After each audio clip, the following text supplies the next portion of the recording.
West Ham versus AEK Larnaca. West Ham, of course, are 2-0 up from the first leg. This is the second leg now to get us into the quarterfinals of the Europa Conference League. A tournament, Riley, that we have got 100% record in. 9 wins out of 9. Dare I say, it seems to be another European campaign that seems to be masking slightly what's going on domestically. When I say masking it, we are in a relegation battle, but that is what it is. But it's almost that's the reason why Moyes is probably still in the job, you imagine. If we didn't have this, I imagine he might have gone. Don't know. But anyway, we'll focus on this game as such. What's your feelings going into it? Are you confident? Are you looking forward to it? Yeah, I mean, to be fair, it's sort of not really on my mind at the moment. You know, the Premier League sort of stuff is a lot more important to me. I'd much rather that we were a little bit safer in the Premier League than having this sort of competition. But you know, it's really good for a springboard, for momentum, as we've said so many times over the last 9 games that we've won. So for me, it's almost like it's not really a game. You know, I feel maybe I'm not praising Larnaca enough, but they've got to score 2 or 3 for us to not even score 1 at home. I just don't see it happening. So for me, it's more of just like a not a friendly, because I don't want to be that arrogant, but it is just sort of like a who should we play, whose fitness needs going up, what player needs a bit of confidence. Rice shouldn't be anywhere near that side. Bowen shouldn't be anywhere near that side. Ben Rama shouldn't be anywhere near that side. Again, we just need to not roll out the kids per se, but players like Obama, Scamacca, not that he'll actually play, or Cornet, who needs a bit of fitness, Flynn Downs, who I think should be rewarded with some game time, Lanzini, he might be frustrated for nows. I mean, saying that, this is our second string team, and our second string team is actually ridiculously strong. I think our second string team could probably go quite far in the Conference League regardless. So for me, Zuma, I think as well, be good for him to get another 90 minutes under his belt. Ben Johnson could use the confidence. Maybe put Creswell in, sort of get some fitness up as well, even though I'm not really too impressed with him at the moment. Just a good chance to get some players in for fitness. If David Moyes is approaching this game with any other mindset besides, who needs a bit of confidence, who needs a bit of fitness, as opposed to, how do we defensively, navigate AEK Larnaca? I don't know what he's doing. But yeah, for me, it's much more about the lineup than the scoreline. I think we're pretty much home and dry, but we could come back to this video in a couple of days and I could look like an absolute tit. So, well, yeah, I'm like you. I don't think there's many fans that disagree with that, though. I think most are going to this pretty high on confidence that we'll get through to the next round. The first leg, I actually thought we played pretty well. I thought we looked good, pretty comfortable. Pretty much a typical West Ham European performance. For some reason, we just seem to adapt to it quite nicely. We don't get intimidated by the home support. We tend to just deal with it quite nicely when we're away from home. And we just played. It just suits our style of football, just quite nice. And I'd expect us to get the result, whoever we play. I think the reality is, like you say, Riley, it's actually more about who's going to be playing this game. And for me, in terms of when you look at the Premier League, I look forward to these games more just because it's a bit of a welcome distraction from the Premier League. It's nice to sometimes just to watch West Ham play without the pressures of desperation and thinking we desperately can't lose this game. I'm just thinking, let's just go and enjoy a bit of football. And hopefully it gives us a little bit of a bounce, because we've got now a break after this game. This will be our last game, I think, for 2.5 weeks until we play Southampton at home. So it will be nice to have a little bit of a breather from that, which would be good. In terms of then the lineup, you mentioned Scamacca. Surely to God, with the pressure that's on Moyes now and what's happening, he's got to be playing him, hasn't he? I know he came on in the first leg for Antonio. The fact is Antonio's been injured, so I can't imagine he'd want to risk him in this game. Probably want to give him a little bit of a break now before Southampton. This has got Scamacca written all over it, hasn't it? Well, that's what I thought about the last game, mate. And, lo and behold, Antonio played. So, I don't know. Scamacca doesn't seem in Moyes' plans. He can't get on the pitch for 90 minutes against Villa when it's 1-1. He took 60 minutes for him to get on the pitch to play against AEK Larnaca. You think to yourself, what's a player that definitely needs a bit of confidence, needs to embed themselves in the side? And to be fair, was our starting striker prior to his injury. And this is a big problem with David Moyes for me as well, is that, when we are faced with injuries and a player steps in and, seems to be doing okay or seems to be fitting in the side, when that player who was playing really well comes back, he doesn't get a look in the side. It's happened so many times. Happened with Fornals, happened with Ben Rama. It's happened with so many different players at the club, especially in the back line. Johnson got injured, and then Kufau went back in, and then Kufau got injured, and Johnson played really well, and then Kufau didn't get a chance to look back in. It once again goes to if you're playing career mode on FIFA, and I know it's stupid to liken it to it, but and your star striker gets injured for 3 months and a half, for God's sake. As soon as he comes back from injury, he goes straight back in that lineup. It doesn't matter what striker you've been using for the last 3 months, has been banging 19 goals in or whatever it is.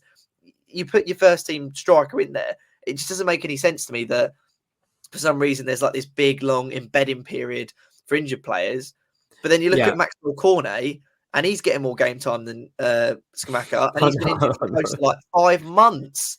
And it's a bigger injury as well. It's a much more serious injury. So, we spoke about it before. I don't want to ramble too much on about it, but, players like Cornet and Scamacca and Downs should 100% be playing these sorts of games. It's a chance to get our fitness up, confidence up. You can imagine, Scamacca scores 2 goals and suddenly he's feeling a little bit more included in the fucking side, a little bit more like a West Ham player. It's so stupid to me. And I just have this horrible feeling that he's just not going to play him anyway. Well, I mean, I do expect him to play him. I'm going to go against you there. I do think he'll play Scamacca. That's my just gut feeling. I think he has to. I mean, like you say, it would be the perfect opportunity for him. One, it gives us the opportunity to rest Ings and Antonio. I think they need a rest, especially ahead of we've got a big crunch run of games coming up in the Premier League where we just need everyone fit. And if Scamacca is now, which I can't believe I'm saying, is our third choice striker, then this is the perfect time to get him in, get some goals, hopefully under his belt, and give some confidence. And also hopefully mend some bridges with Moyes if he gives him that chance and give him a pat on the back afterwards and give him a bit of higher praise. These things could really help. That's what I would certainly be doing. If we win this game, Riley, West Ham, well, if we win the overall tie, we go through to the quarterfinals then of the Conference League, which, listen to ourselves, it's nothing to snub. I mean, it's a funny thing, this Conference League, because people like turn their nose up at it a little bit and go, oh, yeah, but you're playing all these sides, you should be beating. But at the end of the day, Lazio just lost at home to a side in the Conference League. It's not as simple as people seem to make out. I think West Ham we've done very well in it. It's not too long ago that Antonio Conte's Spurs got knocked out by Mura. I mean, people, I don't understand why we're getting so much stick for it. So, I honestly, I think it's a competition that if you win, you get Europa League as well. I think a lot of people do actually forget that. Yeah. And let's be honest, if West Ham do win the Conference League, not only do we lift a trophy, which would be an incredible achievement, but as you say, European football again for a third successive season. I mean, it's a big thing.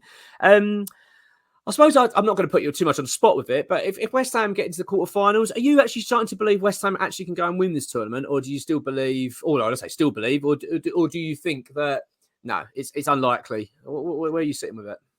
I mean, we've got a good chance. I mean, it does seem that the stigma of our team in the Premier League seems to disappear when we play, European football. I do worry that towards the end of the season that we'll have to put more eggs in the Premier League basket than the Conference League basket, because we did see last season that we had a bit of a European hangover if we went full strength Europe, and it really made our Premier League results suffer. And we just can't afford that this season. We can't. We have to be picking up points. Premier League safety is number one priority. It's much more important than winning a trophy. You don't want to do a Wigan. I'm sure they look back on it and loved winning a trophy, but they're in League One now, so it's not a great comparison. But for me, I think even our second string side is incredibly strong. I think we've got a great chance of winning it this season. But until we get to the semis or even the final, it's so at the back of my mind at the moment, because Premier League safety for me is my number one priority. Yeah, I agree. I mean, at the end of the day, Premier League obviously has to be our priority. It would just be typical of West Ham, wouldn't it, to win a trophy on a season where we've been pretty god awful, all season, and you look at West Ham and think, blimey, that would be typical of a football club like us. That would be the season, wouldn't it, where we go and achieve something. But let's be realistic here. It is a real possibility now. You're getting to the stage where you get into the final 8 of the tournament, and I'm looking at the teams that are left in it. You're thinking, well, we've got a very good chance here. There's not many teams in this that I'm fearful of, and I don't. What an opportunity! What a big opportunity! And dare I say it, if David Moyes is able to deliver that and deliver a success on the European stage and to get us again back into Europe and lift a trophy and scrape up survival in the Premier League, which is, every possibility we can do that. Where does this season sit then? I mean, is it a season that you go, yeah, it wasn't great, but it actually turned out to be relatively successful, or was it a disaster? It's a strange one. I mean, I certainly wouldn't take relegation over. I know that's a question that comes up quite a lot. Would you see the club get relegated but you lift a trophy? No, I wouldn't. I don't want to get relegated. It'd be disastrous for the football club. But would you take 17? Well, all right, Riley. This I'm going to put you on the spot. So if West Ham were to finish 17th, stay up on goal difference only, but win the Conference League, would you consider that a positive season under David Moyes? I don't know if I'd be alive to tell the tale, mate, to be honest with you. I mean, what ride of emotions that'd be. Yeah, I think it probably would be a successful season. I mean, like I said, I just want to see the back of the season anyway. So if we can get the only problem is that if we do win a trophy, then everyone will be like, "Oh, do you remember that season back in when we won the Conference League?" You're like, "Oh, the one where we were crap and we finished 17th." I remember that one, please thanks for reminding me of that one. That's the only thing I kind of sort of liken it to. But mate, I mean, I don't think I'll ever see West Ham win a trophy in my lifetime. I'm not so convinced on it. So if it does happen, then it's a moment you got to cherish. So yeah, I definitely think that'll be an incredibly successful season for us. Well, let's hope it happens then, mate.